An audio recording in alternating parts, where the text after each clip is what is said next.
আজকের দিনটা তোমরা কিভাবে কাটাইতেছো? নিশ্চয় পূজা দিতেছো, ঠাকুর মন্দির যাইতেছো, ফাঁসন রান্তাছো, খাইতেছো। আর আমি দেখো কি অসুস্থ, তারপরে দোকান তো করতেই লাগবো, কিছু করার নাই, যেহেতু কর্মস্থলে থাকি এটা তো করতেই লাগবো। তারপরে এদিকে দেখো তাইও বইয়া রয়েছে, আর এখন বাজে রাত্র 10টা 14, আর দোকানের অবস্থা দেখো, কিছু কাস্টমার কম আছে, তো তার লেগে দোকানটা একটু থামাইতে আসি। তো তোমরা লোক আমি কিছু কিছু শেয়ার করতেছি। আর আমার মুখ চোখের অবস্থা দেখে তো বুঝতেই পারতেছো আমার শরীরটা একদম ভালো না।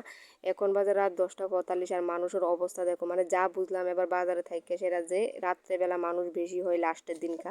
মানে এত মানুষ যে কইতে খাইতে, দুর্গা পূজার প্যান্ডেলও মনে হয় এত মানুষ হয় না। তারপরে মানে 11:30 মতো বাজে আমরা একটু বাইরে আইছি, মানে মুখ টুক দিয়ে একটু বাইরে আইছি, কারণ দোকানে পুরা অস্থির অস্থির লাগতেছে শরীরটা, তো বাইরে দূর আইছি।